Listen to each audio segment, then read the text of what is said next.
Ya. Entonces, el riñón. El riñón, un órgano de que, órgano simétrico, un retroperitoneal. Ustedes ya lo hablaron, ¿no? Retroperitoneal, ubicado más o menos, ¿no? A nivel de T2, L2, a un lado de la columna vertebral. Eh, lógicamente uno derecho más posado, más en posición más eh, inferior que el izquierdo, ¿no? Por obvias razones, pues ustedes saben perfectamente que en el lado derecho del abdomen está el hígado, ¿no? Y eso hace que el riñón derecho sea un poco más, esté en posición más caudal, más baja, ¿cierto? El tamaño de los riñones no es exactamente igual en ambos, o sea, si tenganlo bien presente. eh, Cuando pidan sus informes ecográficos, tomográficos, etcétera, van a ver que eh, esperen un momentito, chicos.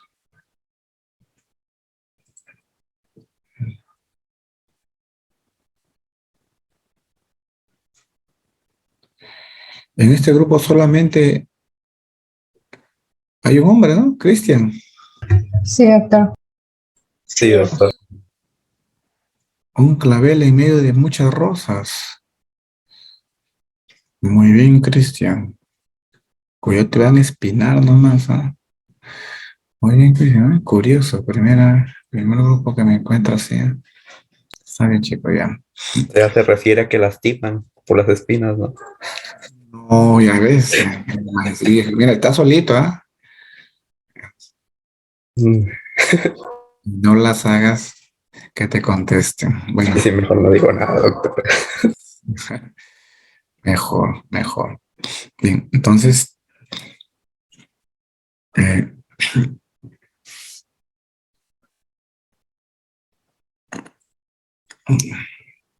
no. Entonces, están viendo la diapositiva, ¿cierto? Ya.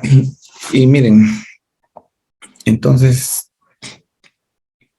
en realidad el riñón es un órgano que tiene una función central importante en el metabolismo. Ustedes más o menos ya lo hablaron, ese día lo comentaron, ¿no? Eh, Juega un rol importantísimo, ¿no? Ahora en esta pandemia que aparentemente ya la estamos de alguna forma teniendo controlada, ¿no? Pero si hacemos un análisis a- eh, hacia atrás, nos damos cuenta pues que la pandemia, bueno, no, la enfermedad por el SARS-CoV-2 eh, tenía sus órganos diana, ¿no? El pulmón, el corazón y el riñón. ¿No? Y los pacientes de riesgo, los que se complicaban y fallecían, ¿no? ¿Cuáles eran? En primer lugar, obesos, ¿cierto? Luego diabéticos, ¿no? Si un diabético, después no vamos a dar cuenta del contexto de todo esto, pero un diabético que nos hacía falla renal aguda, el riesgo de mortalidad era elevadísimo. O sea, cada vez que un paciente estaba hospitalizado y ya estaba con múltiples comorbilidades, con múltiples complicaciones, estaba en UCI y nos hacía falla renal aguda, eh, dependiendo del contexto, pero casi la gran mayoría fallecían. Pues, en un inicio, todos era todo esto un drama porque nadie sabía en realidad ni siquiera cuál era el tratamiento. Pues por eso que en la primera ola pues fallecieron el grueso de pacientes, ¿no? Primera y segunda ola. Entonces, eh,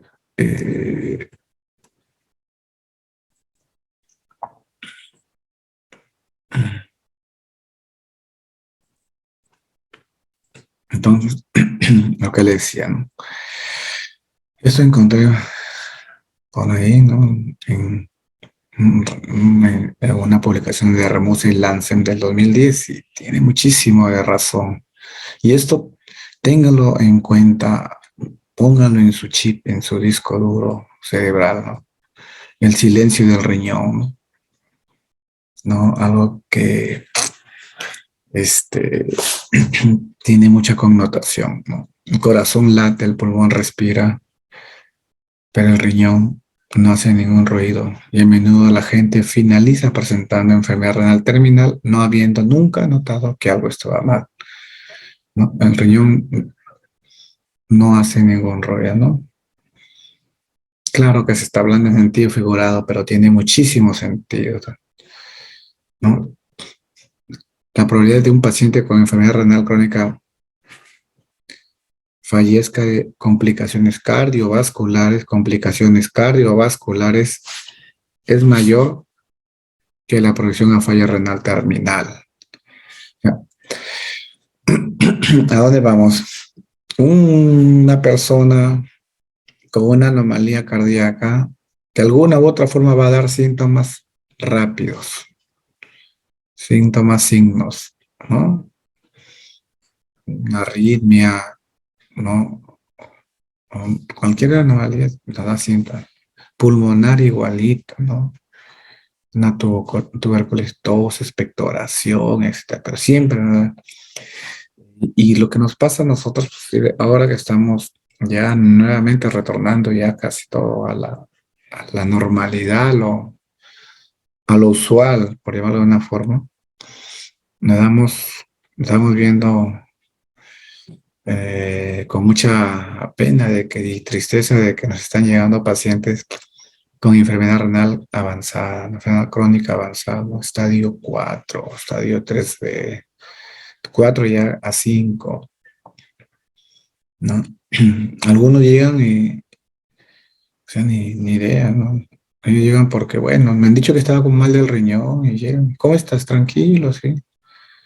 Con creatinina de 2,8, urea de 100. Es el silencio del riñón. ¿Y cuál es lo más llamativo acá? Es esto, ¿no? La probabilidad de que fallezca es más probable, es más demostrado con estudios. Es más probable que un paciente con enfermedad renal crónica me haga un evento cardiovascular y se muera, un infarto, por ejemplo, antes que llegue a diálisis, a enfermedad terminal, ¿no? La terminal significa terapia de reemplazo, ¿no? Diálisis o trasplante. Acá en el Perú, pues lo primero en el mundo es diálisis, bueno. Entonces, ya tenemos dos cosas, ¿no? Uno, la diálisis, el otro, los eventos cardiovasculares. Eso tengo en cuenta. Digamos, eh, es por esto que eh, desde hace, desde hace muchos años atrás, a nivel mundial, la Sociedad Internacional de Nefrología, etcétera, viene haciendo mucho énfasis en esto, ¿no? En un día al año que lo he llamado el Día Mundial del Riñón. Y el Día Mundial del Riñón es, es para concientizar a todo el mundo, a nuestras autoridades, a las personas, al personal de salud y al público en general, ¿no? En que en que le den importancia debido a, a las patologías consecuentes renales, ¿no? Y ese día es el segundo jueves de cada mes de marzo. Cada año tiene eh, tiene una orientación, ¿no? Algún año fue el riñón, enfermedad renal en embarazadas, etcétera. Este año se ha llamado aumentar el conocimiento para mejorar el cuidado renal, ¿no? Fue el 10 de marzo, salud renal para todos, Día Mundial del Riñón. Y se hace una serie de actividades en los hospitales. No, bueno, nosotros sabemos hacer actividades con las personas para concientizar. Y decimos aumentar el conocimiento. ¿En quién? En todos. Evidentemente, nosotros los nefrólogos tenemos que estar a la vanguardia, son los primeros. Pero igual el personal de salud, ¿no? Aumentar el conocimiento en quién, en el personal médico del primer nivel de asistencia, en ustedes, los que están en formación, ¿no? En las personas administrativas, todas las carreras, deportistas, ancianos y todo. ¿Por qué? Porque esto se nos viene como una bola de nieve, se nos vienen más. Y ustedes saben que el, el, el costo es altísimo. Entonces, cuando hablamos del Día Mundial del Riñón, vamos a hablar finalmente en qué van a quedar los pacientes. O sea, ¿cuál es la carga, la enfermedad renal crónica? ¿Cierto? La causa puede ser diversa. Puede ser secundaria a la diabetes, a una vasculitis, a un lupus, a una injuria renal aguda, un accidente, un traumatismo, un tumor, lo que quieras, pero es una enfermedad renal crónica llamada la asesina silenciosa. Entonces, 1 de cada 10 personas está afectada por enfermedad renal. Está con enfermedad renal crónica. O sea, el 10% de la población, lo que le decía, ¿no? Imagínense cuántos hay aquí en el Perú. Tenemos millones caminando. Y de ahí, recuerden, ¿no? El asesino silencioso. Los pacientes que deberían ser nuestro punto de interés primario, primigenio, principal. Porque es ahí donde tenemos que evitar que esto siga avanzando, ¿no? Entonces, ¿a quién afecta esta enfermedad renal crónica? A, a todos, a todos. Aquí no hay que, no es, yo no, que tengo mi carro y no me va a dar enfermedad, no, soy el único hombre del grupo y no me va a dar porque tengo que salvarme, no, no, que todos somos mujeres y a nosotros no que le dé a él porque es el 1%, nada, a cualquiera le da, ¿cierto? A todos, 10% de la población mundial, son datos ¿no? de la Sociedad Internacional de Nefrología, son datos corroborados, están ahí. Y a veces no le damos importancia, ¿no? A los datos epidemiológicos. Eh, miren, la mitad de las personas de 75 años a más tienen enfermedad renal crónica en algún grado.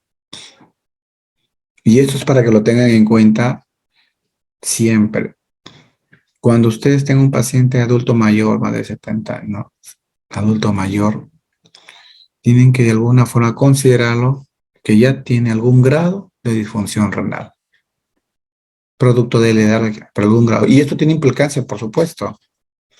Cuando ustedes tengan que valorar un tratamiento, pues tienen que tener en cuenta esto, decir, este paciente tiene algún grado, tengo que tener cuidado. ¿Con quién? Con su tratamiento. ¿Qué tipo? Nefrotóxicos, ¿no? Y evitemos todo eso que a veces vemos con mucha pena y tristeza, ¿no? El paciente llega con una pielonefritis, 70 años, diabética, hipertensa de 20 años de evolución cada enfermedad. ¡Pum! Indicado amicacina dosis plena, ¿cierto? Pobre riñón. Entonces, estas cosas tenemos que ver, ¿no? Y justo lo que sea, ¿no? ¿Y cuáles son las principales causas, ¿no? De que el paciente llegue a enfermedad renal crónica en el Perú y el mundo? La primera, la diabetes. La segunda, la hipertensión. Entonces, ¿se dan cuenta ustedes si un paciente que es diabético e hipertenso, la carga que tiene de de llegar a hacer disfunción renal severa es altísima? Hace dibujitos bien, ¿no? Bastante gráfico. Todos, todos. Ustedes van a encontrar niñitos en diálisis, 2, 3 años, peritoneal, 5 años. Entonces, todo eso. Y 1 de cada 5 hombres y 1 de cada 4 mujeres mayores de 60 años tienen enfermedad renal crónica. Entonces, es para valorar esas cosas. Primero, la enfermedad renal crónica, silenciosa. Segundo, la enfermedad renal crónica, tenerla en cuenta que probablemente va a estar presente en adultos mayores. Por diversas causas, ya saben, ¿no? Propia de la edad. Ustedes saben que le voy dando este dato, seguramente ya le van a dar en clase, ¿no? Después de los 35 años se pierde funcionabilidad, ¿no? Filtración glomerular, más o menos 1 mililitro al minuto por peso, 1,63 de superficie corporal. Ayer ustedes cuando me hablaban la tasa de filtración me hablaban más o menos en promedio de 120, ¿cierto? 120 mililitros, ¿se acuerdan de todo lo que son de fisiología? Entonces, en un adulto pues ya no va a ser lo mismo. Una persona de 50, 60, 70, 80 años, pues no le va a encontrar 100, 120. Eso va disminuyendo. Entonces, eso tener en cuenta. Paciente de 80 años, de 100 más o menos, va a estar entre 60, 50, 40, 60, ¿no? O 50. Entonces, más o menos está en 50 su función renal. Tienen que medicamentos, ajustar dosis según esa funcionabilidad que tiene. No le podemos, o sea, estar dándole medicamentos. Bueno, le saco la creatinina 0,8, está bien, pum, y da el medicamento, ¿no? Porque está dentro de lo normal. Y ustedes tienen que saber de que la creatinina como valor individual no nos sirve mucho, no nos sirve para inferir la funcionalidad renal. ¿Ya? Entonces, 1 de cada 10, acuérdense, 10%. 1 de cada 10 está afectado en enfermedad. 75, la mitad de los pacientes ancianos, ¿no? De las principales causas, ¿cuáles son? Diabetes, hipertensión arterial. Evidentemente aquí de ahí vamos a entrar en detalle, pues la diabetes mal controlada, la presión arterial mal controlada. Un paciente diabético bien controlado con hemoglobina glicosilada de menor de 6,5, ya está demostrado con estudios de que los daños microvasculares son menores, son mínimos. A diferencia cuando le encuentran a alguien pues hemoglobina glicosilada de 9, 10, se activa toda la cascada fisiopatológica de daño, ¿no? Daños metabólicos, daños hemodinámicos. Bueno, después vamos a hablar sobre eso. Entonces, lo que hicieron ese día después está bien. Ahora lo que estoy haciendo es ponerle en contexto lo que ya más o menos recordaron, porque en teoría se supone que eso ya ustedes lo traen sabiendo, ¿cierto? ¿Cuáles son los factores de riesgo? Hay diversos, ¿no? Y tenemos factores que son modificables y factores que lamentablemente no, ¿no? Entonces, un factor, antecedentes, ¿no? La genética. Contra eso no podemos hacer mucho, ¿no? Antecedentes familiares, ¿no? La edad, ¿cierto? Pero el tabaco, la obesidad, acuérdense que la obesidad produce hiperfiltración y la hiperfiltración es uno de los daños, uno de los, perdón, causantes de daño renal, hiperfiltración glomerular, ¿no? El sedentarismo, la vida sedentaria, la inactividad física. Olvídense, no, es que yo estudio medicina, no tengo tiempo para hacer ejercicio. No, porque si están con pediálisis van a decir, ¿por qué no hice ejercicio? No, que yo soy el estudiante, me dejó que exponga, ya no tengo tiempo para hacer actividad física. Mentira. Tranquilamente hacen media hora, parece una hora. Y eso aplica para todas las carreras, profesiones. Le digo porque yo llego a pacientes y le digo, ¿y por qué no hace actividad física? No, es que mire que esto se puede. Ojo, actividad física, ya no como un tema estético, que también va por ahí, no es bueno, pero más que tema estético es tema de salud. Control de las dislipidemias, colesterol, triglicéridos, ¿no? La diabetes mellitus mal controlada, ¿no? Y lo que le decía, la edad, ¿no? Factor de riesgo de enfermedad, la edad, pues. A mayor edad, mayor riesgo. Entonces, cuando ustedes tengan un paciente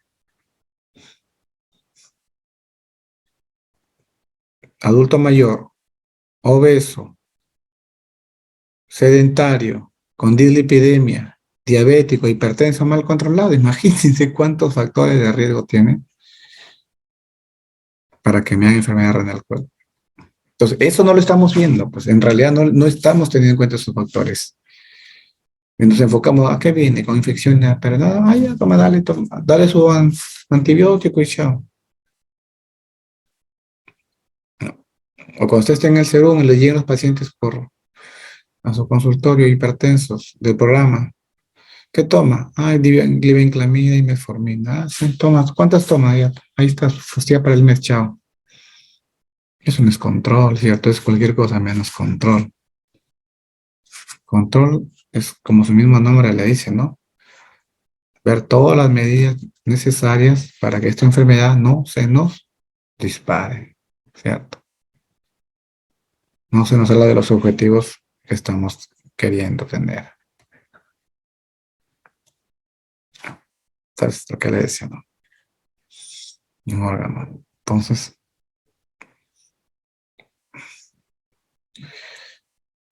Guerrero, los glomérulos, la nefrona, ¿cómo está formada la nefrona? Ya, doctor, ¿sí me escucha? Sí, Ya, doctor, la nefrona el riñón en sí va a estar compuesto por lo que es una zona cortical y una zona medular, donde en la zona cortical vamos a encontrar lo que es la nefrona y los glomérulos. Ya, y la nefrona en sí va a estar formada pues por lo que son los vasos capilares, que estos vasos capilares, ¿no? Que está llamado lo que es el glomérulo, y también vamos a tener lo que son, bueno, aquí va a haber lo que es el filtrado en sí de las grandes cantidades de líquido desde la sangre, ¿no? Y también van a ir por los túbulos, y también va a haber lo cual va a convertirse al final de cuentas por lo que es la orina, ¿no? Y va a ser la pelvis renal. ya, mira, Marlis, ya, tenemos el riñón, ya para ordenarnos y para todos. Tenemos, ya está bien lo que nos dices. Tenemos el riñón, que hay un corte. eh, y tenemos la zona cortical y la zona medular. En la corteza, ¿qué encontramos? ¿Qué estructuras encontramos? Cristian. Yo, Ya, Omar, ya que querías, no te corto las ganas que tienes de actuar, de interactuar. ¿Qué encontramos en la corteza? El doctor, en la zona cortical encontraríamos lo que es en sí la nefrona, lo que es con sus glomérulos, lo que son también los túbulos proximales, los túbulos distales, todo eso. ¿Qué más encontramos? También podemos encontrar lo que son los corpúsculos renales, los túbulos colectores, la red vascular misma que tiene. Miren, ya, muy bien. Miren, hablamos, ¿no? Corteza, médula, y en la médula encontramos la pirámide de Malpighi, ¿no? De 8 a 18 según la literatura. Bueno, ¿no? Un corte sagital. No se olviden estos dibujitos, ¿no? Esto hacemos un zoom, ahora que estamos en la moda del zoom, y vemos. El glomérulo está conformado por el corpúsculo renal y la zona tubular, ¿cierto? En el corpúsculo renal tenemos, ¿no? La cápsula de Bowman y los capilares glomerulares, ¿cierto? Estos glomérulos están básicamente en corteza, los glomérulos. ¿Cuántos nefronas tenemos? Más o menos entre 800 a 1.200.000, ¿cierto? Por riñón, más o menos promedio 1.000.000. Entonces, estos glomérulos se encuentran en corteza. Y es por eso que cuando nosotros pedimos una ecografía renal, pedimos a veces que nos midan corteza, la cortical, más o menos, ¿cuánto mide? 12 milímetros, ¿no? 12, 10. Y a veces nos preside pacientes, nos envían cortical. ¿Cuánto miden? 5 milímetros, 4. Ya no hay corteza. Ese paciente evidentemente, definitivamente ya va hacia diálisis. Porque muchos de estos glomérulos están disfuncionales. Ya se perdieron. Están fibrosados y todo lo que quieran. Entonces, ¿qué encontramos aquí? En la corteza encontramos glomérulos, lo que tú dices, túbulos proximal, túbulos distales y colector, pero una parte, lo que se llaman túbulos colectores, porciones corticales. ¿Sí? Y en la médula que encontramos, asa de Henle. Asa de Henle. ¿Y qué más? Y colector. Colector, la porción medular. ¿Sí? No se olviden esto. Importantísimo porque cuando veamos en parte de fisiología, esto es lo que nos define, ¿no? Por eso ayer cuando ustedes nos hablaban del sistema,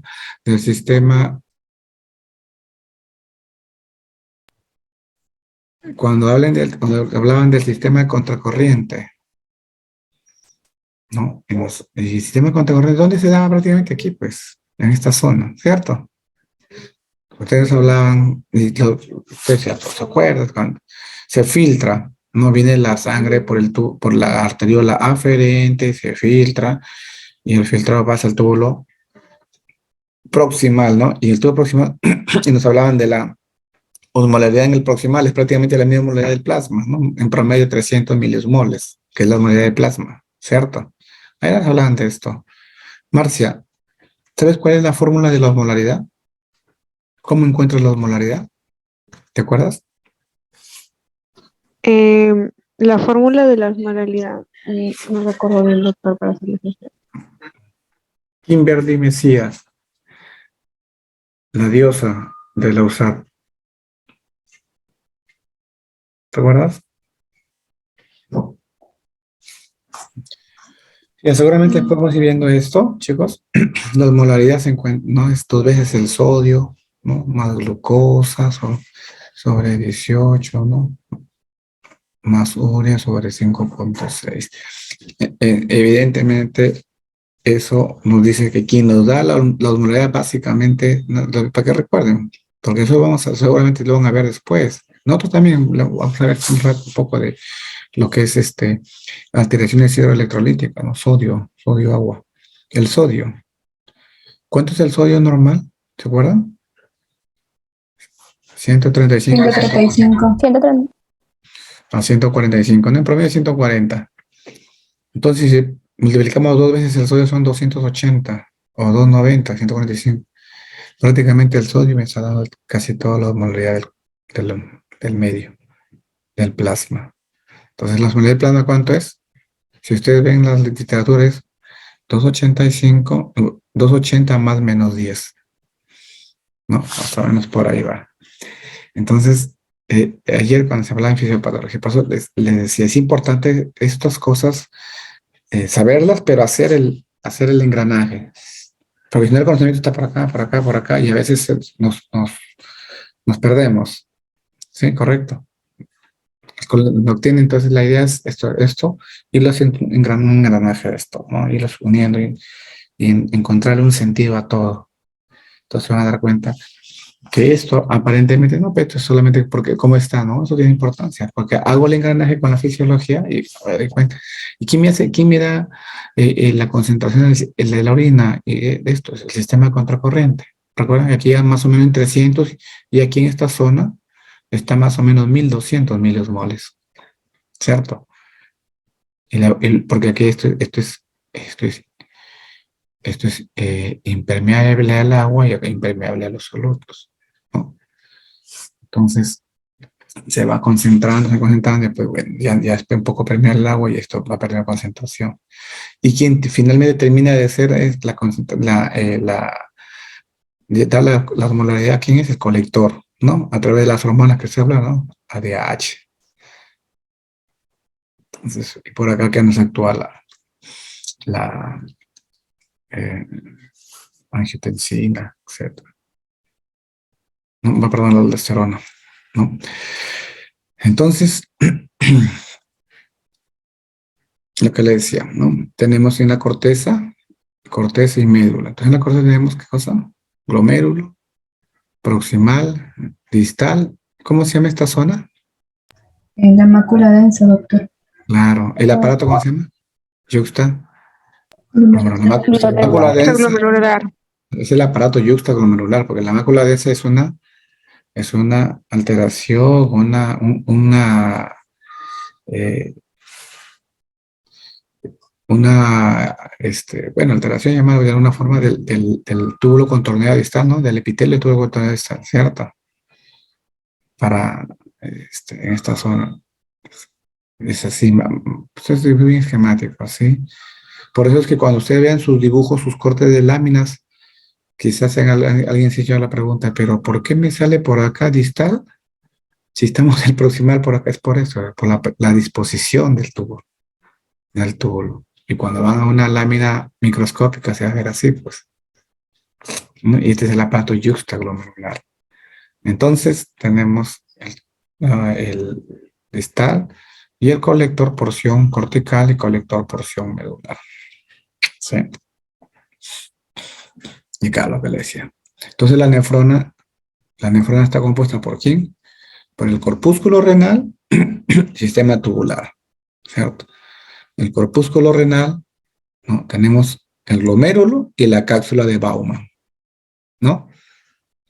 Es el corpúsculo renal, corpúsculo renal.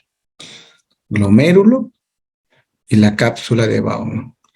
¿Y el glomérulo qué cosa es el glomérulo? No es más que una capilares, pues, una red de capilares, ¿no? Capilares de las arteriolas aferentes, ¿no? ¿Más quién? De las mesangios, células mesangiales. Más o menos en campo hay 2 a 3 lo normal. Y la cápsula de Bowman, que es esta que rodea, es una cápsula, pues, ¿no? Que rodea este ovillo glomerular y tiene dos capas, ¿no? Una capa parietal, de epitelio que está tapizando esta cápsula, aquí por acá, esta zona, el epitelio parietal, y el epitelio visceral, que es en células modificadas, estructuras que ya están adaptadas funcionalmente y protegen, ¿qué cosa? Los capilares, ¿no? y tienen un nombre especial esa capa visceral. ¿Cómo se llama? Podocitos. Simple. Eso es algo que estamos haciendo recordar. Esto ya lo vieron en detalle, evidentemente, en histología, me imagino, ¿cierto? En histología. Entonces, ¿por qué voy haciendo todo esto? Para que se den cuenta que cómo se va estructurando la formación en ustedes. Porque a veces el estudiante dice, pero ¿por qué yo esto? ¿Y en qué me va a servir?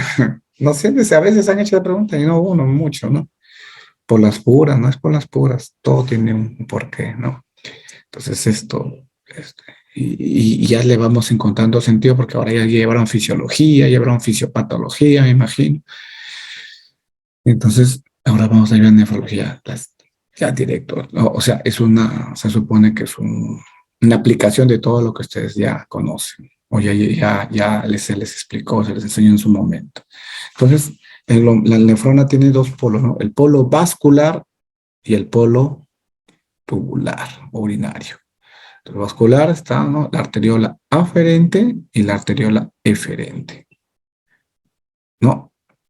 Y el polo urinario, bueno, está el túbulo con torneo proximal, ¿sí? Entonces, eso es igual otro corte, ¿no? Del glomérulo. Miren el corte, acá a este nivel. Chicos, por eso, yo siempre les sugiero a todos mis alumnos, cuando expongan así en futuro, traten de poner gráficos, pero entiéndanlos. Cuando se acostumbren a entender gráficos, se van a entrenar, se van a acostumbrar a ver en 3D, ¿no? En 3D. Y eso les va a ayudar un montón, ¿no? Y miren el corte, y acá está, ¿no? Este es el capilar glomerular que está cortado evidentemente y se ve, ¿no? Esta es la capa, esta es la cápsula de Bowman, ¿cierto? Es la capa parietal, ¿no? Epitelio parietal. Y acá tenemos el epitelio visceral, ¿cierto? Y este es el podocito, con sus procesos podocitarios, o los pies de podocitos también que lo van a encontrar en la literatura. Y estos podocitos, más la membrana basal, más el endotelio, ¿qué me forman? La membrana basal glomerular, ¿cierto? Y acuérdense siempre, y eso es histología, todos los epitelios tienen membrana basal, ¿cierto? Tejido epitelial, bueno, de histología, tejido epitelial, conjuntivo, muscular, por eso hay membrana, donde hay epitelio va a haber membrana basal, ¿cierto? Eso es lo que se conoce. Les hago recordar para que, o sea, no tengan tanto que estar memorizando. Medicina sí es bueno, creo que nos caracterizamos todos nosotros por tener una memoria bastante envidiable, ¿no? Todos nosotros, pero también tener bastante sentido común, raciocinio, razonamiento, porque si vamos a dedicarnos a memorizar todo, vamos a tener problemas porque son un montón de datos. Entonces, si yo sé que, por ejemplo, que los epitelios tienen membrana basal, yo cada vez que veo un epitelio voy a encontrar membrana basal, pues. Por eso cuando vaya, por ejemplo, en túbulo contrario proximal y por ahí encuentran epitelio del túbulo proximal que es en ribete, en cepillo, etcétera, y si tiene su membrana basal, claro, yo voy a esperar que tenga membrana basal, porque es parte de la estructura del epitelio. ¿Sí? Entonces acá tenemos, miren, y el endotelio, ¿cuál es la característica de este endotelio capilar? Que es fenestrado, ¿no? Y tiene su tejido soporte que está compuesto por las células mesangiales, ¿no? Entonces, miren, este es un endotelio, ¿no? Y acá tenemos un glóbulo rojo. Se supone que por aquí, para que salga un glóbulo rojo es bien complicado, en condiciones normales. Por aquí, para que salga la proteína, es bien complicado. Ya nos hablaron, ¿no?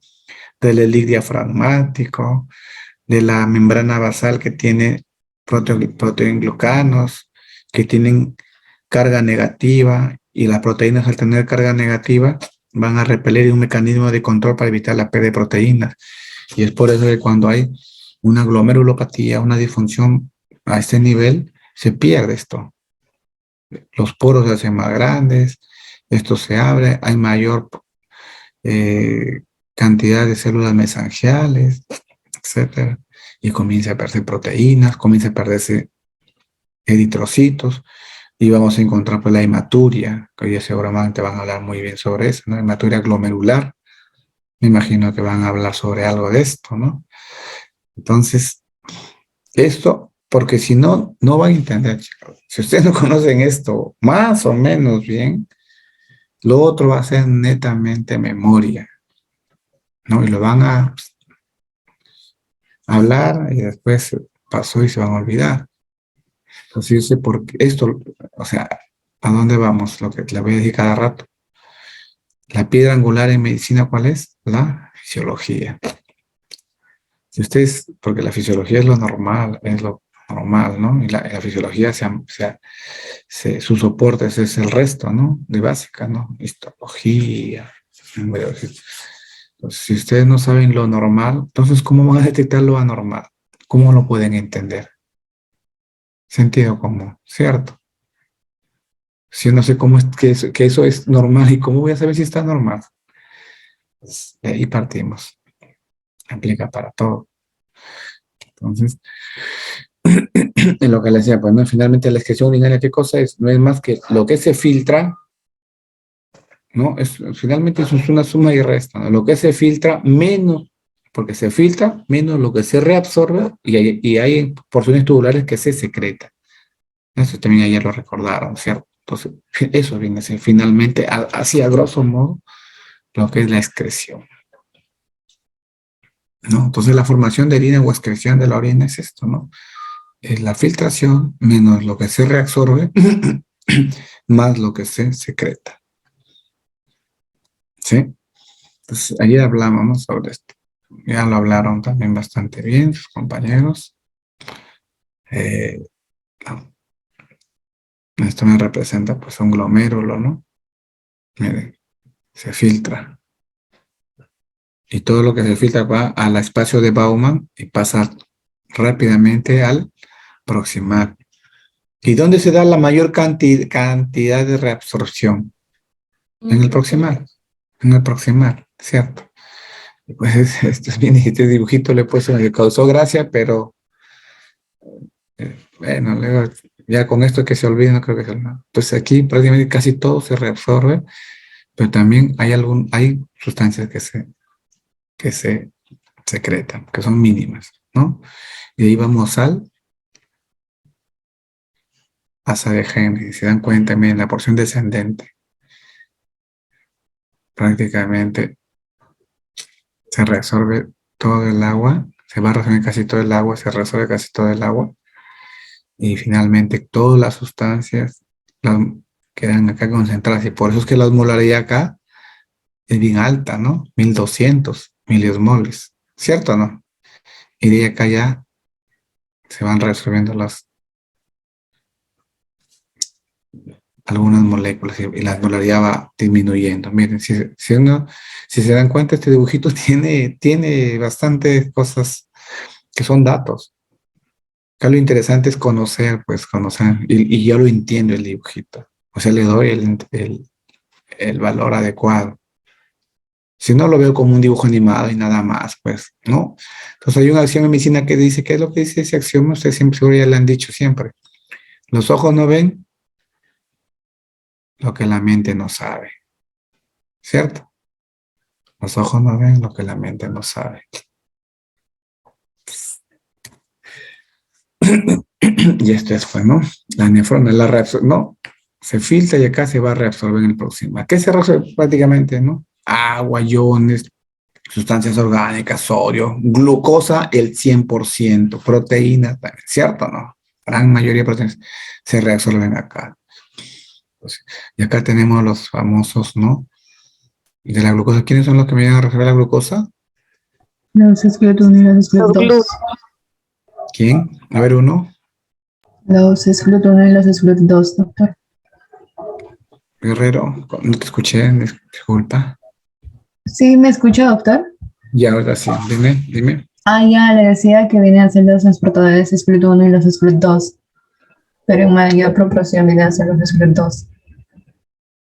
Ajá, no, los,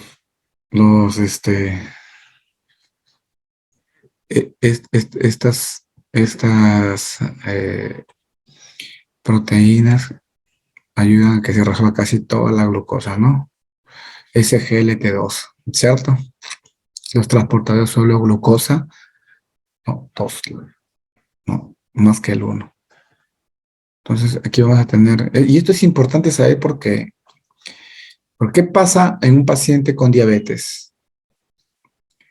¿Cuál es el umbral de reabsorción en el diabético máximo? ¿Cuál es el umbral? Ailén. Doctor, en los diabéticos, en ese Sí. caso, no va a haber lo que es en el túbulo proximal, no, digamos, al momento de la absorción no se va a poder absorber en este caso. Y el umbral va a sobrepasar, entonces no se va a absorber todo lo que es la glucosa y sale en la orina, ¿no? Como lo conocemos como glucosuria. Ya, a ver, Guerrero. Doctor, yo había leído que específicamente el umbral de la glucosa iba a ser entre más o menos, o sea, lo normal que tiene un paciente, o sea, una paciente sana, viene a ser entre 70 a 100, pero un paciente ya diabético suele oscilar entre 180, 200, 220, entonces esto iba a llegar más que todo pues a llenar, iban a generar que la filtración sea mucho mayor, va a ser mayor cantidad de glucosa y por eso pues vamos a ir perdiendo lo que son algunas moléculas importantes, también por ejemplo algunas vitaminas, proteínas y así. Entonces en lo que es el túbulo proximal y por ende pues se trata de resolver todo este umbral, que se trata de resolver todo y el umbral llega más o menos a 160 por ahí y pues no llegan a filtrar, es como que llegan a la capacidad máxima Reabsorción. de la absorción. Entonces eso hace que los transportadores también de los GLUT1 y los GLUT2 dejen de funcionar y eso hace pues dejen de reabsorber y eso hace que pues la glucosa llegue a excretarse por la orina y vea como dijo mi compañera pues la glucosuria en sí. Claro, o sea, mira, efectivamente el umbral es más o menos 180. O sea, cuando un paciente tiene glucosas sistémicas de 180 arriba, 220, entonces va a haber glucosuria. ¿Qué significa? Que el proximal, nuestros transportadores no se van a dar abasto para reabsorber toda esta glucosa. Se les va a pasar. Y una vez que se les pasó aquí ya no hay forma de que sean reabsorbidos. No hay transportadores, ¿cierto? Y van a aparecer aquí en la orina. Entonces, ¿cuáles son? Transportadores sodio-glucosa, el cotransportador sodio-glucosa, ¿no? Los T2, SGLT2. Entonces, ¿por qué es importante esto? Porque, por ejemplo, ¿qué pasaría? O sea, a ver, Limo,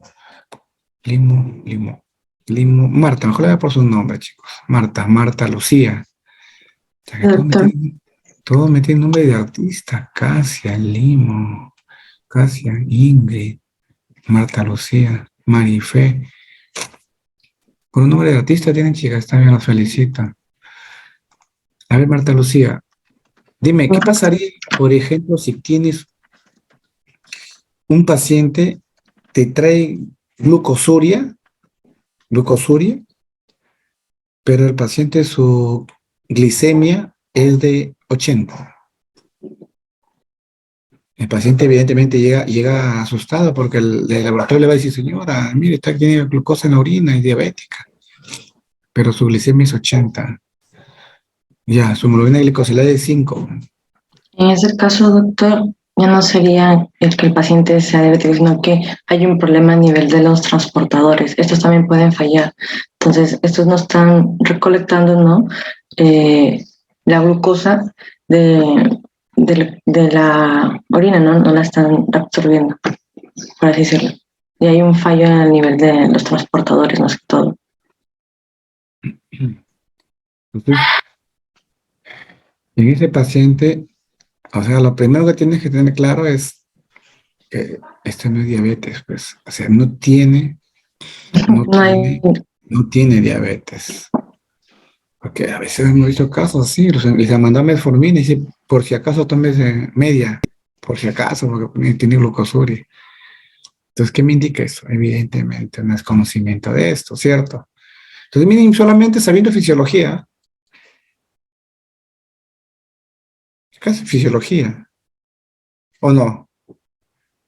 Entonces, es que la glucosa se va a filtrar. Eso ya saben todos, todos saben que se filtra, ¿cierto? Se va a filtrar, pero el túbulo proximal la va a resolver, 100%. Entonces, aquí hay un problema en el túbulo, en los transportadores, ¿cierto? Entonces, este paciente ya encajaría en una patología que se llama una tubulopatía, ¿cierto? De repente tiene una oxidación tubular renal, qué sé yo, pero tiene un problema, una tubulopatía. Señor, usted tiene un problema renal, pero no es diabetes. Tienen que hacerle otros estudios, ¿no? Entonces, ¿qué tendría que verle? ¿Cómo está su sodio en orina? ¿Cómo está el bicarbonato en orina? Ya tendría, ya es un tema ya de nefrología. Pero esto les va a llegar, les puede llegar a ustedes, ¿sí? Entonces,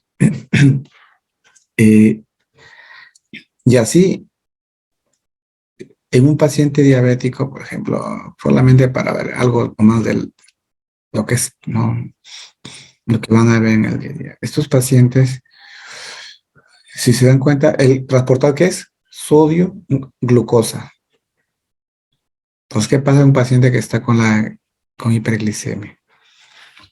El organismo se prepara e inclusive todos los transportadores están pues trabajando toditos al 100%, todos.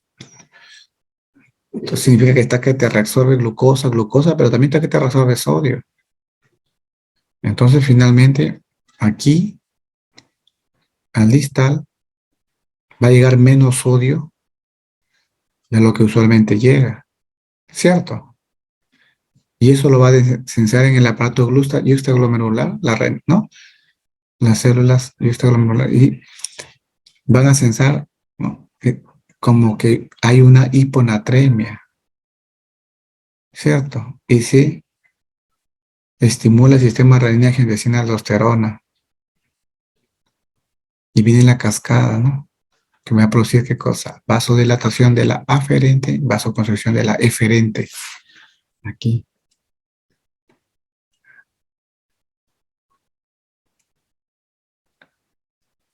¿Y eso qué me va a llevar? A hipertensión, hipertensión glomerular, que es parte de la fisiopatología en la enfermedad renal diabética,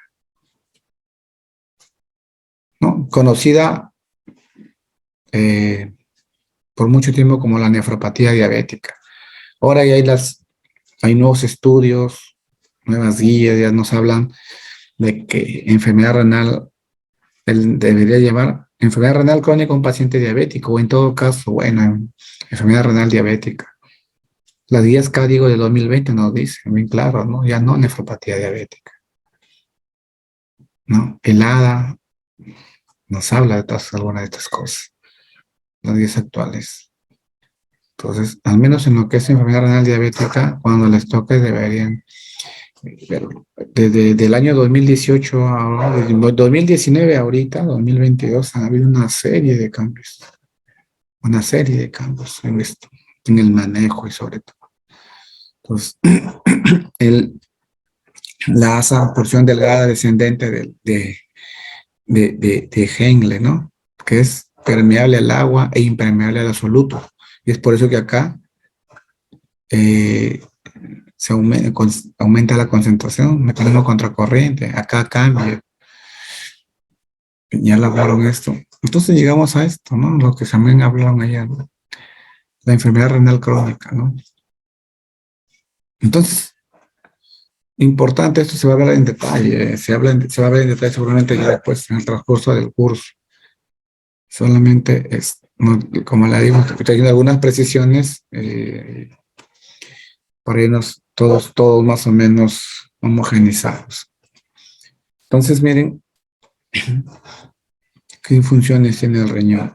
Entonces, si nosotros tenemos una idea más o menos clara de cuáles son las funciones del riñón, vamos a poder inferir de manera más fácil el tema de cuáles serían los cambios que podrían estar presentándose cuando hay disfunción, ¿no?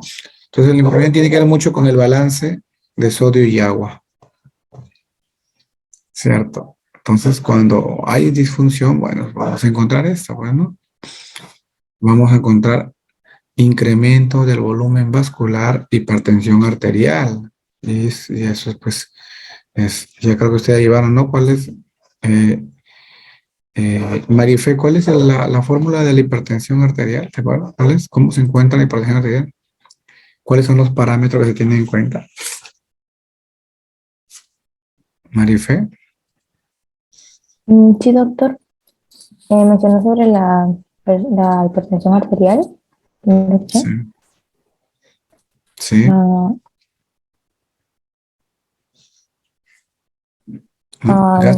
Gasto Se cardíaco refiere al por... gasto. Claro. ¿Cuál es? ¿Se refiere a la media o al gasto cardíaco por la resistencia vascular periférica? Claro, eso. Entonces, el gasto cardíaco por resistencia vascular periférica. ¿Y el gasto cardíaco a qué es igual?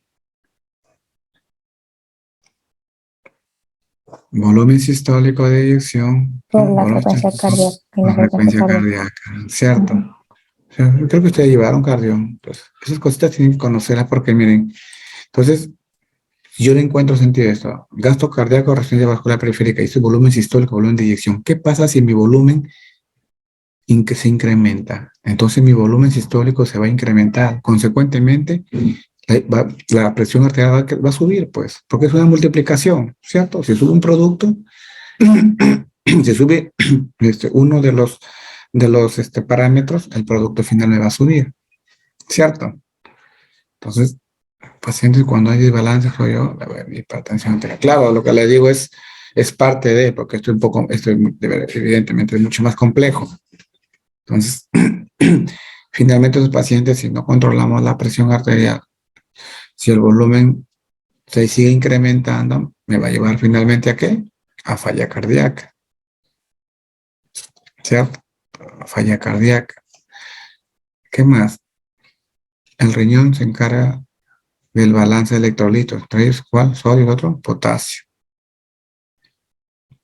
Entonces, paciente con falla renal me va a comenzar a hacer evento de hipercalemia. ¿Ya? Entonces, ¿por qué hipercalemia? Porque el riñón se encarga de excretar el excedente de potasio en el organismo. ¿Ya? Natalie, ¿cuáles son los valores de potasio normales? Sí, doctor. Los valores de potasio creo que estaban entre 3.5 y 4.5 o 5. 3.5 a 5, ¿no? 3.5 a 5. ¿Y el potasio, Natalie? Dime, ¿es intra o extracelular? El potasio es intra. Intra. ¿Cuánto? ¿Y el extra cuánto es?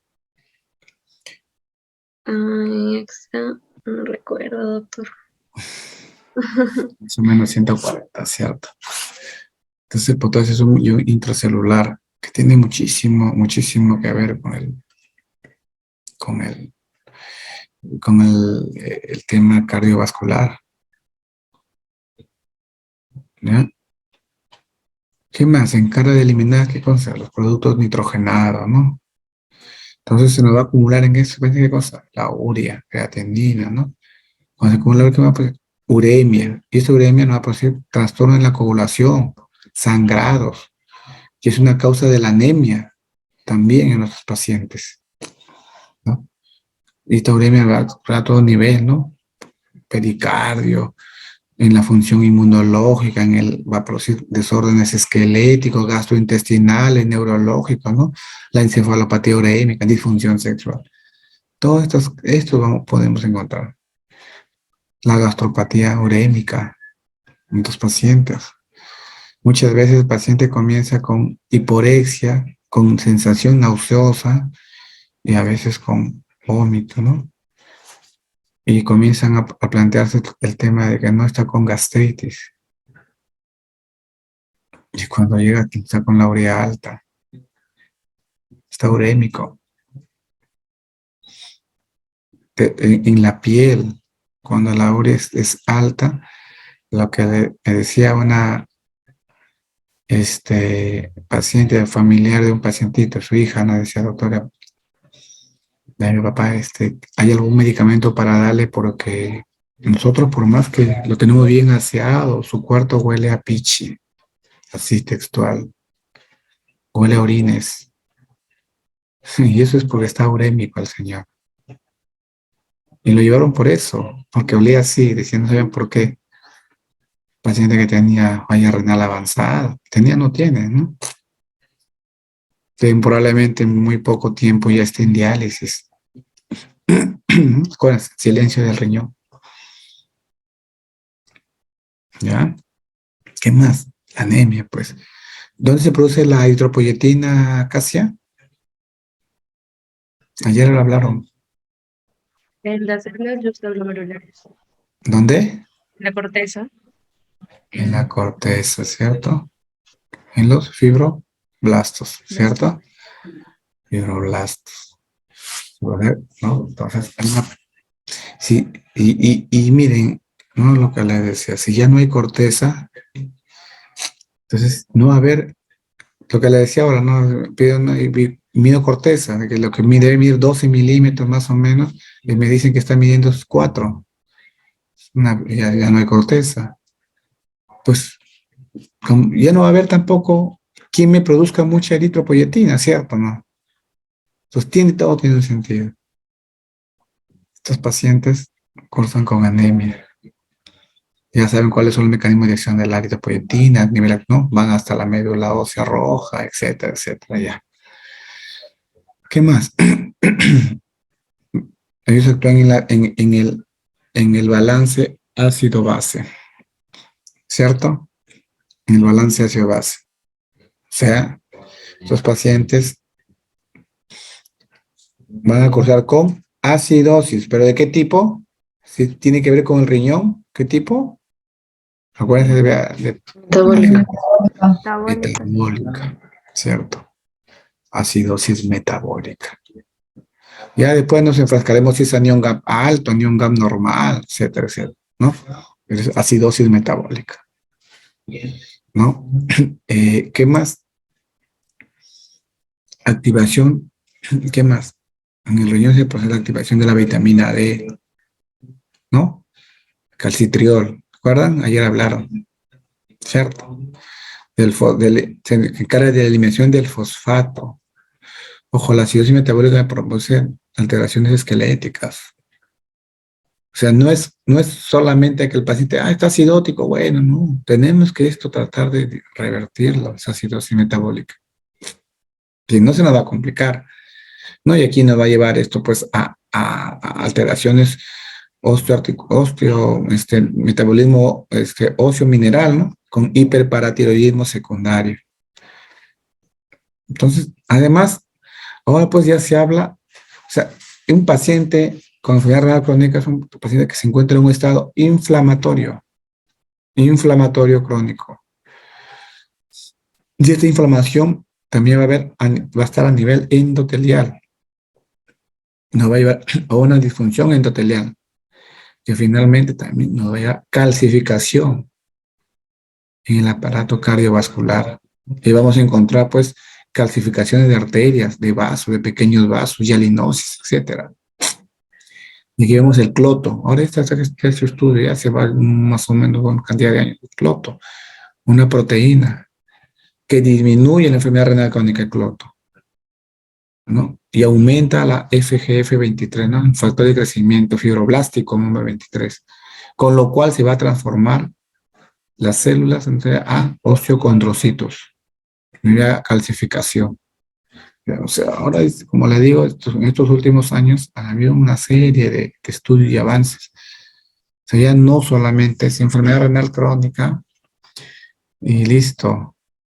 No, que le subió la creatinina y ahí quedó. Si tienen esa concepción, vayan quitándosela, borrándola. Porque si no, vamos a patinar.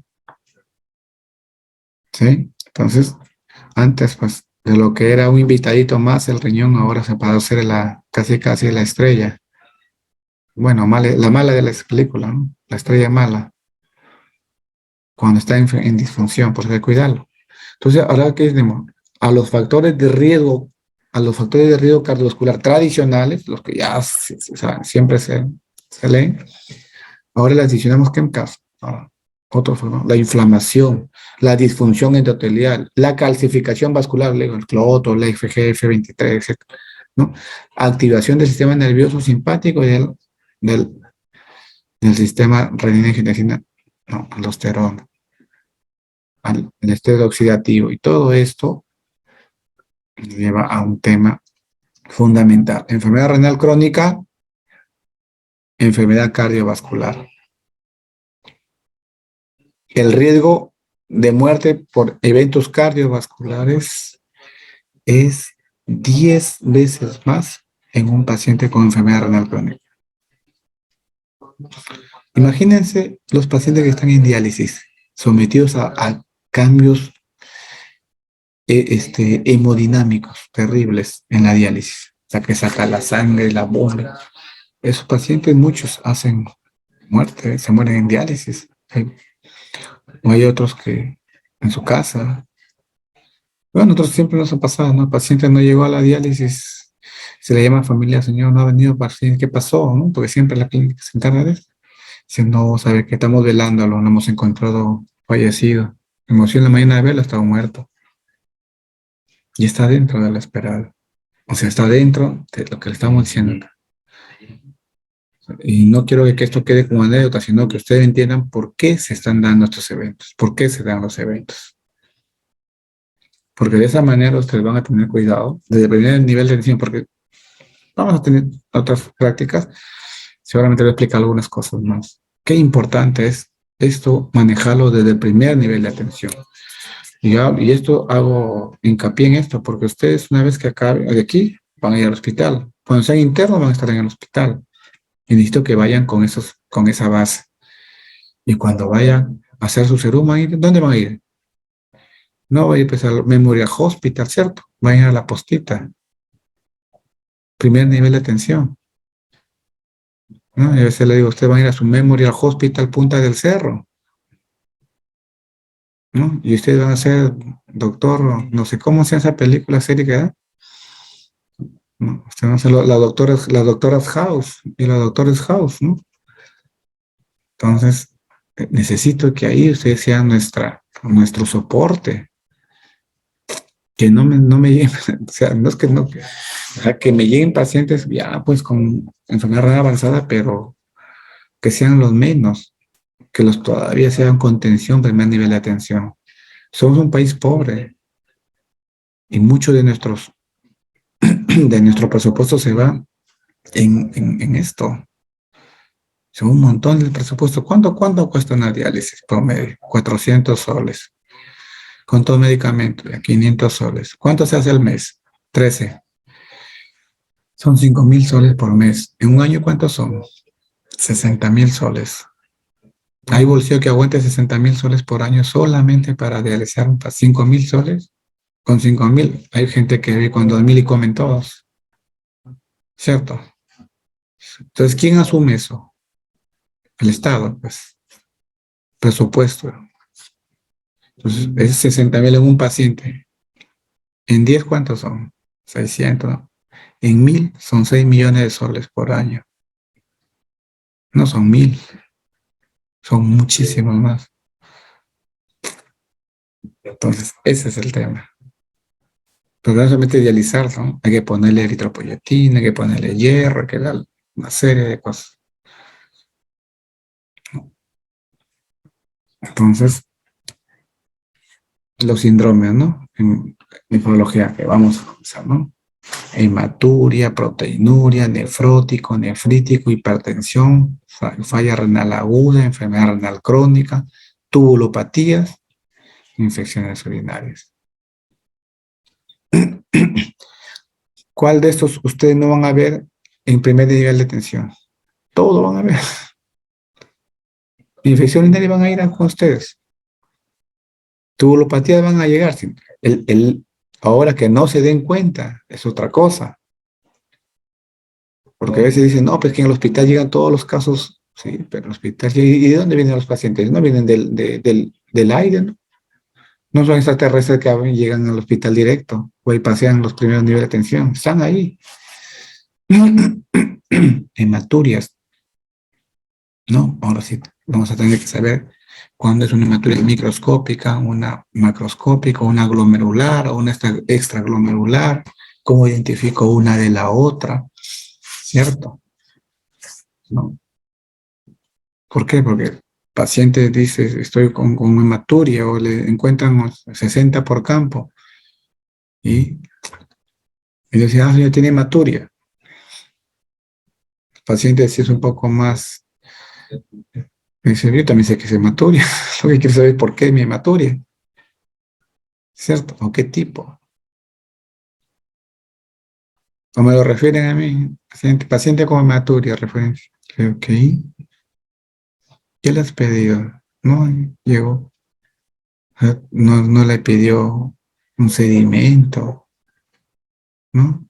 No le pidió, ni siquiera me informan si es los globos los dismórficos, porcentaje de dismórficos, ¿no? Si hay cilindros eritrocitarios, no hay, ¿no?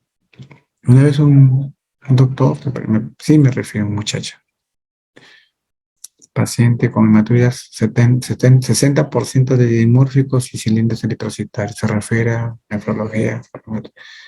Ah, sí, está bien, pero después no, estas cositas. Y lo pueden hacer ustedes, por supuesto. Si en su Memorial Hospital posta van a tener personal de biología, microbiólogos, biólogos, tecnólogos. Tranquilamente, ustedes van y les dicen, es que mira, necesito que me informes esto, por favor. Si no necesitan tanta tecnología para eso.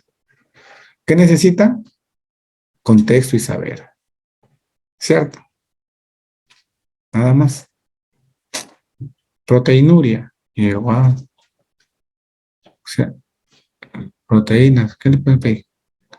¿Qué me piden ahora? ¿Cuál es lo para el diabético? Enfermedad renal crónica. Cociente albúmina creatinina. En orina al azar. Y eso que cae en la orina y que le den el cociente. Al paciente le preguntan, no va a ser pues que le pregunten al viejito 80 años, ¿orina espumoso? El viejito, no orina espumoso. Entonces si el viejito ni ve, porque tiene su retinopatía. No se pasen, pues. O sea, cuando los datos que sacan tienen que saberlos pedir, ¿cierto? Semiología. ¿Sí? Presiónate. Entonces, esto, ¿no? Lo que decía, ¿no? Hematuria macroscópica, proteinuria, ¿no? Los cilindros, ¿no? Porque cilindros, chicos, cilindros. No el cilindro del chavo, no, cilindros. Antocitos, cilindros eritrocitarios, cilindros leucocitarios, hialinos, ¿no? El edema, ¿no? El paciente nos va a presentar en el camino muchas de estas cosas, muchas de estas. Y si en el camino no ponemos, no logramos detener, no logramos darnos cuenta de que esto que es parte del proceso, no nos damos cuenta, este paciente va a llegar acá a diálisis. Y es un tema, pues un drama, ¿no? Hasta que el paciente acepta, pues, ¿no? Que está en diálisis. Son los primeros meses terribles para el paciente.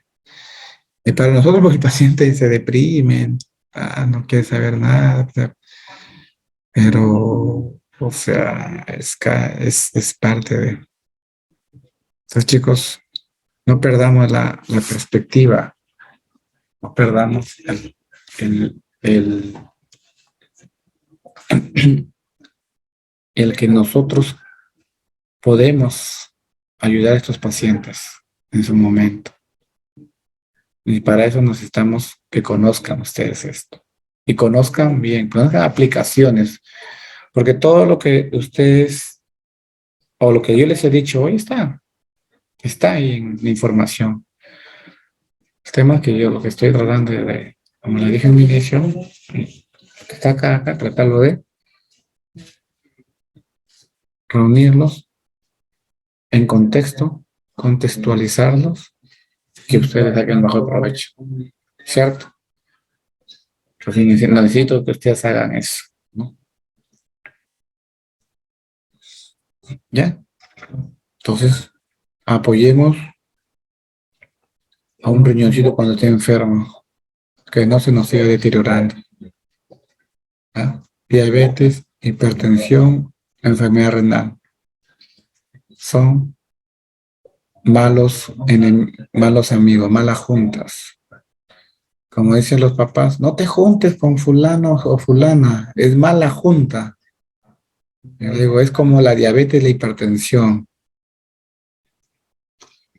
Entonces, ahora sí, les llega al paciente por mala suerte dentro de la rifa de la vida y salen premiados con una de las dos o las dos.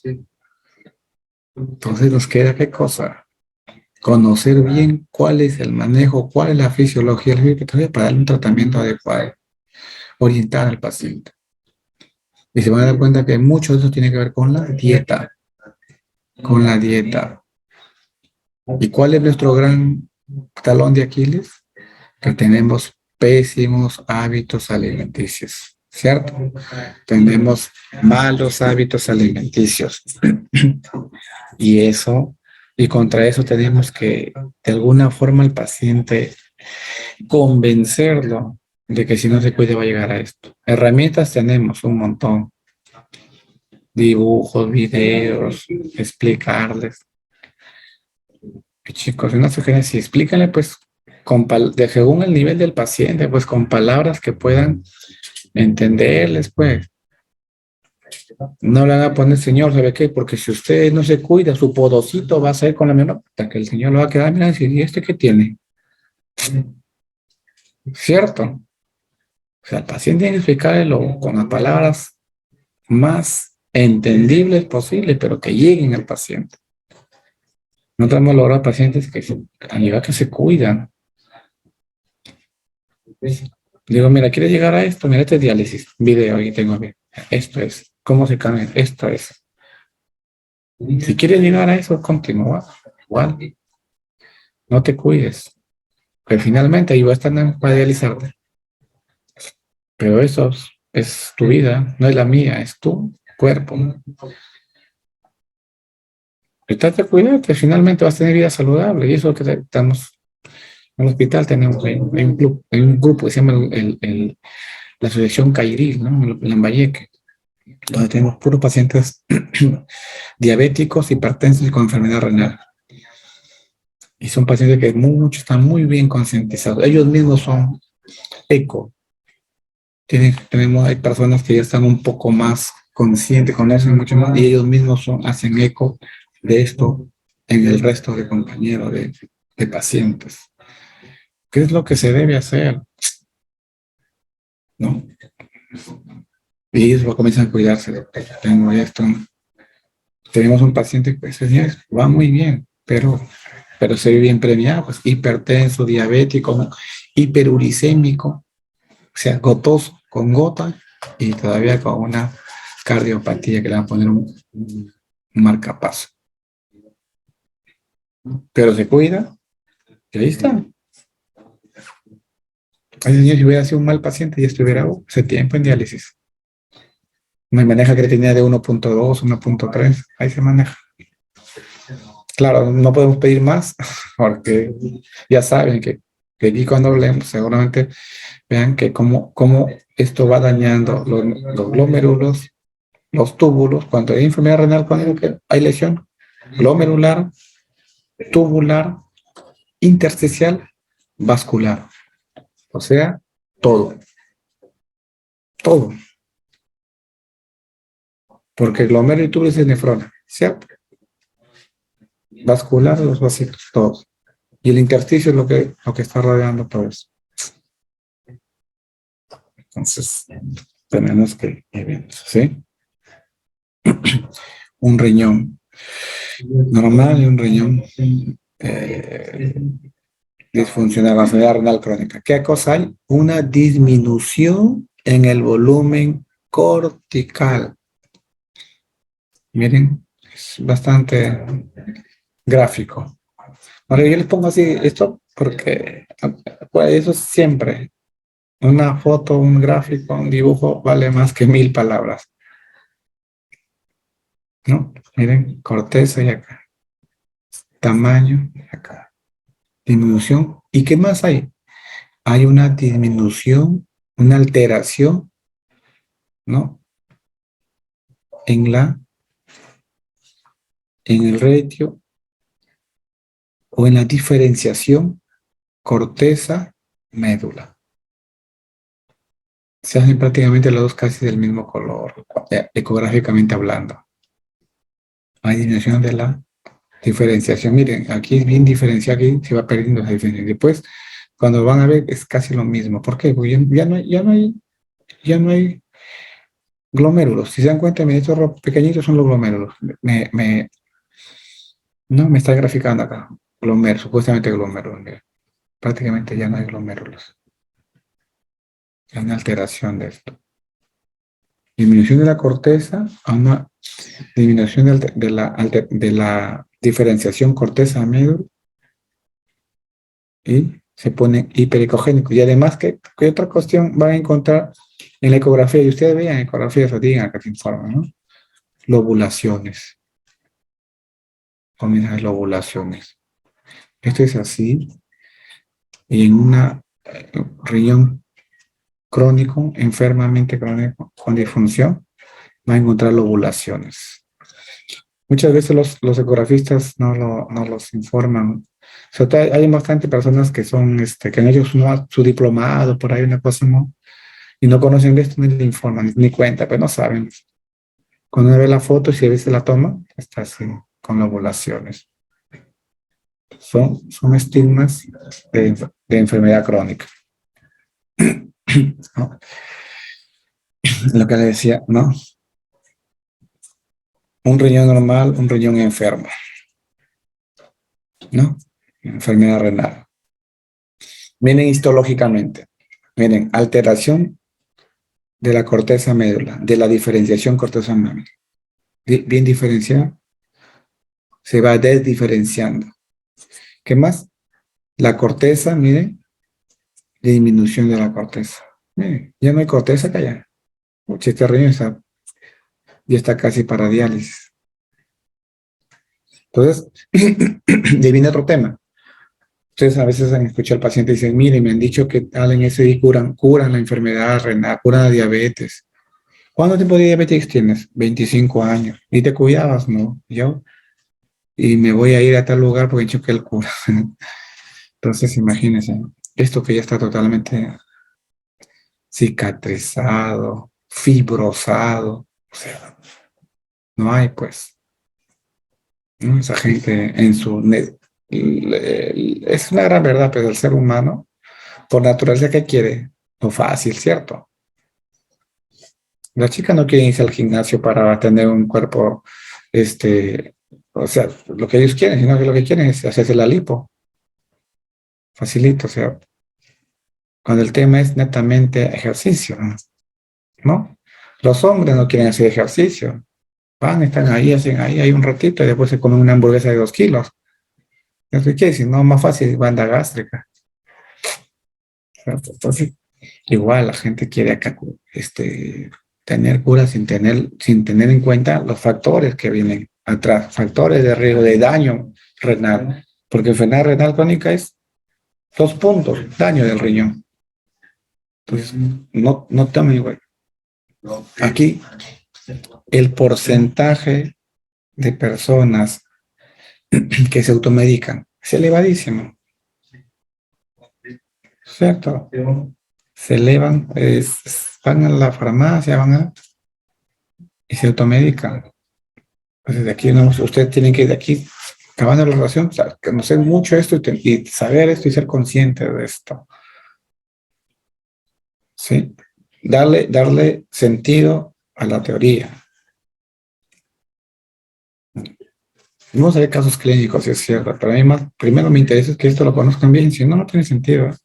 Si no, vamos a estar casi como Superman, primero el pantalón y encima el calzoncillo, ¿no? Entonces, no, pues, no tiene sentido. Si no es un saludo a la bandera, nada más. Historia. Lo resolvemos la historia y chao. No, lo que necesito es que sepan esto y lo sepan bien.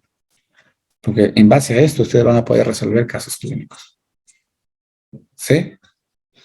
Entonces, miren acá, histología, glomérulo normal, miren, cápsula de Bowman, miren, espacio glomerular.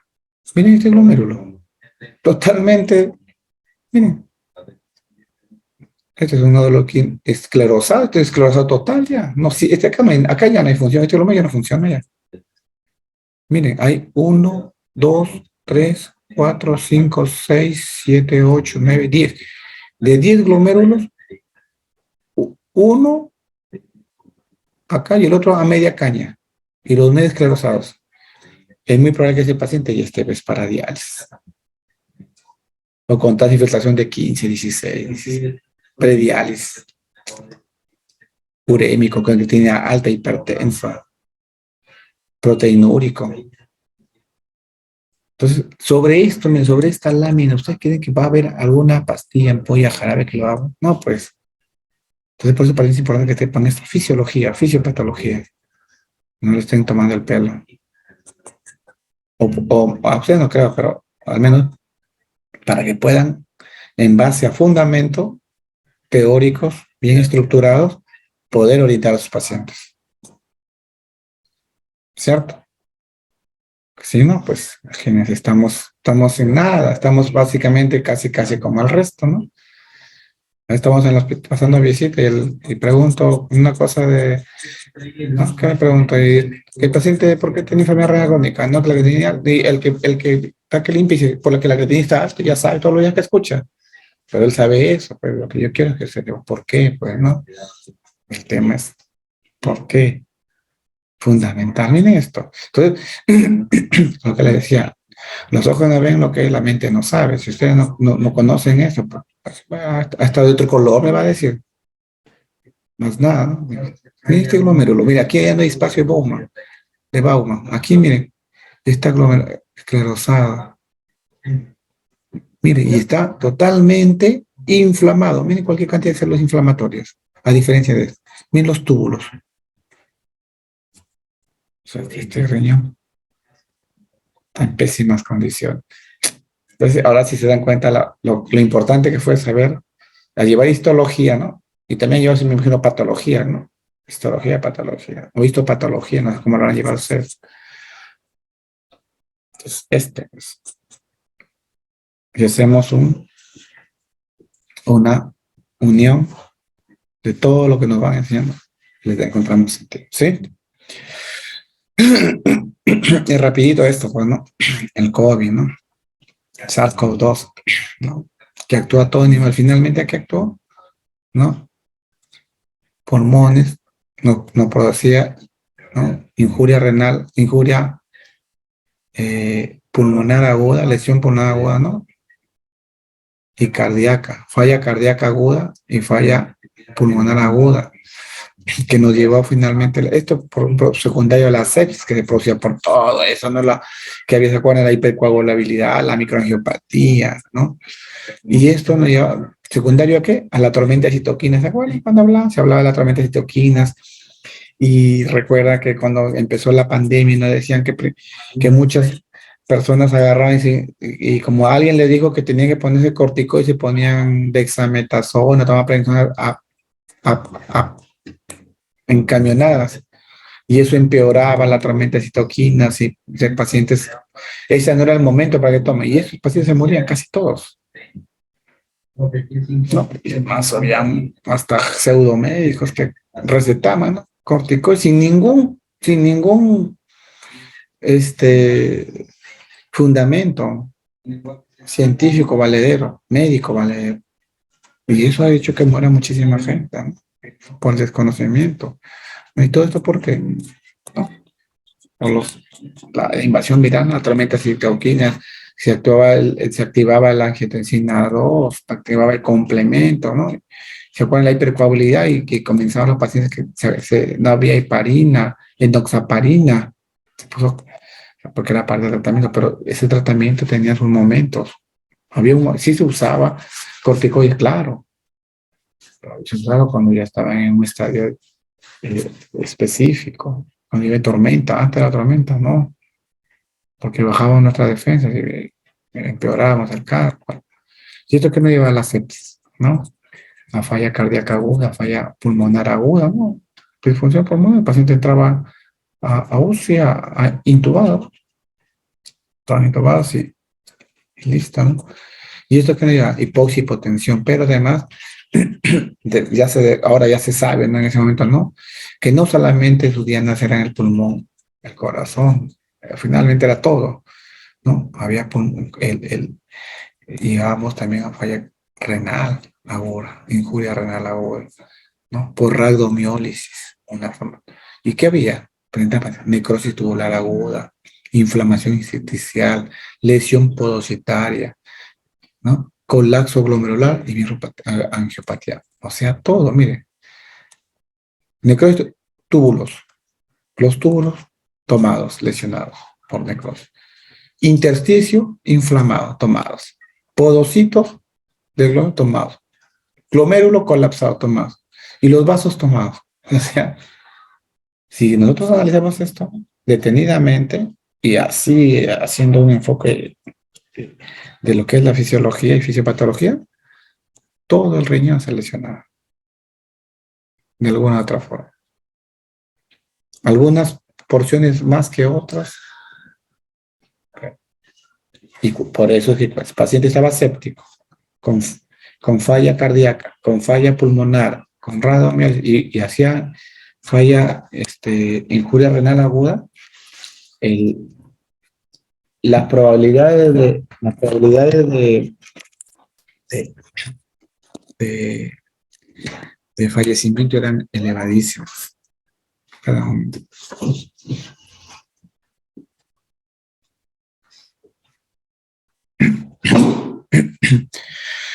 Eran elevadísimas. Entonces, ya estamos pasando esto, ¿no? Entonces, veíamos, ¿no? Como era Diana también. ¿No? Ya se han encontrado inclusive, ¿no? Porciones virales, ¿no? En el riñón. No, esto fue cuando recién, con la pandemia, en el 2020, se hizo un estudio rapidísimo, ¿no? Post-mortem, ¿no? Donde se hizo el análisis de 26 cuerpos, ¿no? Con hallazgos de pacientes con COVID-19 en China. Fue en el 2020, en mayo, junio. En mayo creo que fue esto. Se hizo esto. Miren, de los 26, ¿no? 19 hombres, 7 mujeres, ¿no? Ya promedio de 69 años, ¿no? Todos murieron por falla respiratoria, ¿no? Miren, y encontraron esto, ¿no? El daño, ¿no? Agregados en los peritubulares, capilares peritubulares, y encontraron proteínas, ¿no? Proteínas nucleares del SARS-CoV-2 en el riñón, en los túbulos. Entonces, ¿qué concluyeron? ¿No? Después se han hecho más estudios. ¿Qué concluyeron? ¿No? Que que hay porque antes decían, ¿no? Que el riñón fallaba secundaria A, ¿no? Eran las fallas, la falla renal era secundaria a la falla pulmonar y cardíaca. Pero acá ya se concluyó, uno de los primeros estudios, ¿no? Se concluía que había una infección directa del parénquima renal. Una infección parenquimal directa, ¿ya? O sea, hablamos del túbulo, del epitelio, de los podocitos, ¿no? Que nos llevaban a injuria renal aguda y agregación paritaria, ¿no? ¿Y dónde había esto? Encontré en pacientes con infección COVID severa. Todos son pacientes que fallecieron, ¿no? Entonces, lo bonito de la medicina es esto, ¿no? Que permite, bueno, estar leyendo, viendo estas cosas, informarse y ir viendo todo en enfoque muy acaro, y después llevarlo a las cuestiones ya individualizadas. ¿A dónde vamos? A que ustedes, sus pacientes, tienen que pensar que esto es tratamiento individualizado, ¿no? Y hay otra acción de medicina que es, no hay enfermedades, sino enfermos, ¿cierto? Dos pacientes diabéticos hipertensos, pues no le vas a dar lo mismo, ¿no? Porque como son diabéticos, porque si no van a ser casi como las comadres que se encuentran, ¿no? No, a mi mamá le dan esto, dale esto, que es lo mismo, y también tiene presión alta. Así no funciona la medicina, ¿cierto? Se individualiza los tratamientos. Porque lo que le hace, el medicamento que le hace bien a un paciente no necesariamente va a ser óptimo para otro. Entonces, para cuidar nuestros riñones, ¿qué tenemos que tener en cuenta esto, no? Estilo de vida saludables, ¿no? Dieta, ejercicio, alimento saludable, no chatarras, sueño, ¿no? Todo lo que es estilo de vida saludable son los que nos van a ¿sí? Entonces, tener una vida saludable, un organismo saludable, hacer ejercicio, etcétera. Y eso es importante, hidratarse. Acuérdense, hidratación. O sea, a veces ocurre que el paciente está entrando en falla renal y se les restringe líquidos. Y no necesariamente se le debe restringir. Evidentemente eso también no se pone de acuerdo ni los mismos nefrólogos, ¿eh? Pero no se debe restringir. Hay estudios hechos, por ejemplo, hay un estudio que se acabó el año pasado, donde se dice que un paciente que tiene que sus ingestas de líquidos son pocas y como consecuencia de eso tiene volúmenes urinarios por debajo de 1500, estos pacientes tienen el riesgo de enfermedad renal crónica a mediano y largo plazo bastante elevado, muchísimo más que el que tiene por encima de 2000. O sea, y eso no es que se me ocurrió, hay estudios ya hechos sobre eso, al respecto. Si se dan cuenta, muchos de aquí cuando yo les hago así, casi todas las pongo abajo la bibliografía, donde saco, para que vean. Pero es así. O sea, nosotros, todo esto es no basado en evidencia, ¿no? Entonces, importante, líquido, hidratar. Le digo esto porque ahora, pues, mucha gente va a los gimnasios, va a hacer ejercicio, actividad física, y a veces, los personal trainers, muchos de ellos, yo lo he escuchado, ¿no? Le dicen, ¿sabes qué? No tomes nada de agua, pero haz con todo, no tomes ni una gota de agua para que el músculo se empate. Yo no sé a qué se refieren con esos términos, ¿ah? Pero así lo dice. Y el pobre muchacho, la chica está pues ahí que su riñón está, que le sale una lagrimita ahí de pena, que le quiere agua y nada. Y lo está sometiendo sin querer a episodios cortos de deshidratación. ¿Cierto? Llamarlo, incluso puede llamar de alguna manera, episodios cortos de injuria renal aguda. Y no está bien eso. ¿Qué se dice? Pues hay que hidratarse antes, durante y después de la actividad física. Si hago actividad física, incremento mis volúmenes de líquidos. Si estoy en un lugar donde hace mayor calor, claro, porque mis pérdidas insensibles van a ser mayores. Si no hago actividad física, no. Y si hago actividad física, mis pérdidas insensibles y sensibles van a ser mayores, ¿o no? Pérdidas insensibles por la respiración. Si hago actividad física, voy a estar taquipneico, ¿cierto? Voy a estar taquicardia. Mis pérdidas van a aumentar. Voy a estar transpirando. Entonces tengo que incrementar mis ingresos. Entonces, ya para que empiecen ustedes en el primer grupo, entonces, ¿qué tenemos que hacer? Ejercicio. ¿Ya? Y hacer ejercicio implica, ojo, sobre todo para los, bueno, acá solamente está Cristian, ¿no? Hacer ejercicio implica, no es que me voy a hacer a jugar una pichanga el fin de semana y hice ejercicio, ¿no? Ejercicio es persistente, perenne, ¿no? Mínimo 4 veces por semana, mínimo. Se tienen que hacerlo parte de su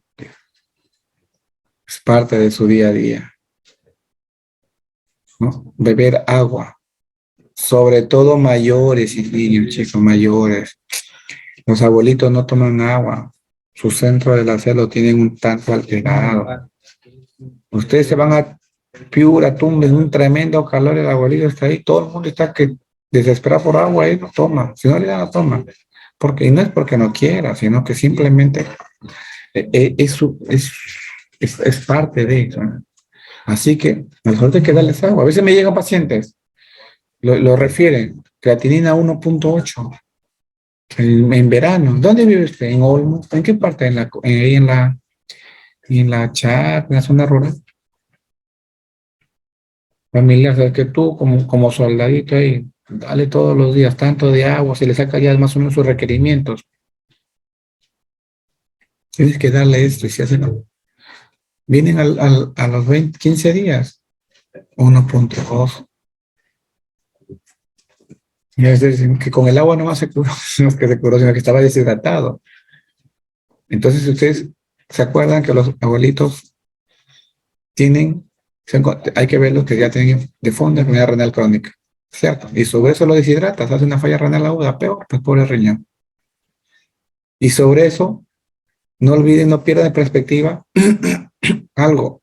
Claudia, porcentaje de agua corporal, ¿cuánto es en una persona adulta? Agua corporal. Es alrededor del 60 hasta 65%. 60%. Hombres. ¿No? 55 mujeres. Pero ese es un paciente adulto, joven.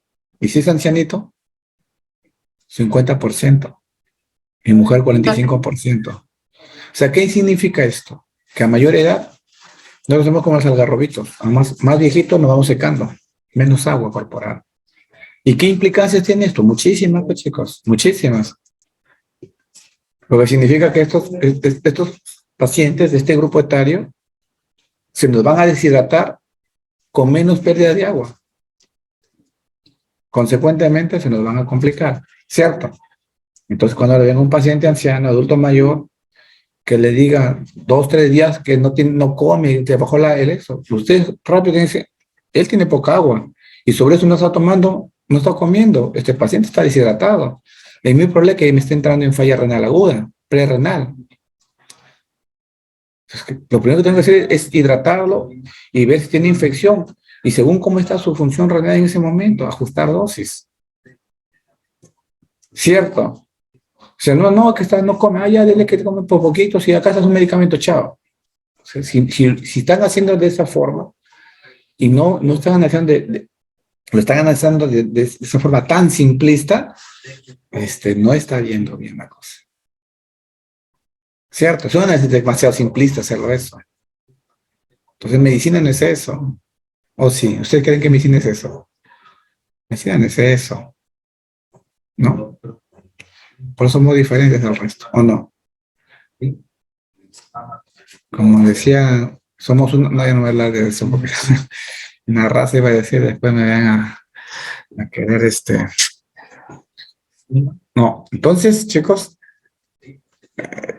hay que ver todos esos parámetros, todo esto. Entonces, la práctica primero es para mí, es esto que conozcan bien. Ya luego nos tiramos, pues primero, como ese, primero aprende a patalear y después ya se tiran a nadar, pues, ¿no? No lo voy a mandar que me hagan estilo pecho y espalda cuando ni siquiera saben flotar. ¿Cierto? Se me van a ahogar, pues. Se me van a ahogar. Entonces, vamos. ¿Qué más? Evitar el sobrepeso y la obesidad. ¿Ya? Estos gorditos, los rollitos, sáquenlo. Y desde niños, cuando tengan pacientes desde niños, a veces llega y dice, ah, mira, ese bien gordito, qué bonito, pobrecito, ¿sabes eso? Porque ese niño está que le mete más peso a sus articulaciones. Cuando llegan 18, 20, 22 años, ¿no? Con artrosis, con un montón de, ¿no? Con problemas metabólicos, síndrome metabólico, con disfunción renal. El sobrepeso me produce, y la obesidad me produce, ¿qué cosa? Hiperfiltración. O sea, no es cuestión de que no, está gordo, no, ese es gordo, así gordo. Ese riñón está que se lesiona. Ese riñoncito le dirá pues a ese paciente, me cae gordo, le dirá, pues, ¿no? Entonces, vamos, esas cosas quiero que, enfocando de esa forma. ¿Sí, doctores? ¿No? Diabetes, hipertensión, sobrepeso. Reducir el consumo de sal, ¿no? Pacientes con proteinuria, hipertensión. Por ahí ha salido un estudio, pero todavía vamos a ver, decir que no hay mayor, eh, no hay, estadísticamente, no es significativo el consumo, ¿no?, de sal, pero la evidencia mayor es que hay que reducir el consumo de sal. ¿Ya? Es más, hay un estudio que se habla, por ejemplo, en pacientes con proteinuria e hipertensión. Si reducimos la sal y le damos tiacídicos, el efecto es muchísimo mayor, ¿no? Pero ahí tenemos que tener en cuenta que los tiacídicos tienen un punto de corte. Porque si tienen enfermedad renal estadio 4, no le voy a dar tiacídico, ¿no? Porque son medicamentos que nos ahorran potasio, nos hacen que el potasio se quede en el organismo y es un problema por la hipercalemia que podrían tener estos pacientes. Secundaria A. Ya es un tema donde primero vamos viendo esto y luego vamos a ver qué es lo que podemos dar. La medicina es un arte, pues. ¿No? O sea, analizas y dices, ah, ya, tiene esto, le puedo dar esto hasta tal punto, lo de acá no. ¿Sí? Dieta de alto contenido proteico, evitar sobre todo aquí hay que, importante, proteínas de alto valor biológico. Eso sí. Disminuir alimentos procesados, comida chatarra, chicos. Ustedes que les gusta, que ustedes, a ver, yo soy malo para acordarme las caras, pero me voy a acordar bien cuando me vaya a Real Plaza y seguro lo voy a encontrar en ese patio ahí llenecito comiendo ahí, y que en todo eso comida chatarra, ahí ustedes piden repetijuana, ¿no? O sea, que esto es totalmente dañino, totalmente dañino.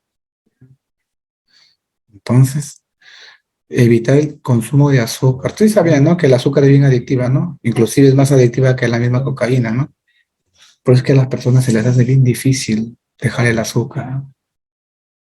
Y el azúcar deberíamos, o sea, ojo, que esto ni siquiera aplica solamente para los pacientes con enfermedad renal. Esto debe aplicar para todos.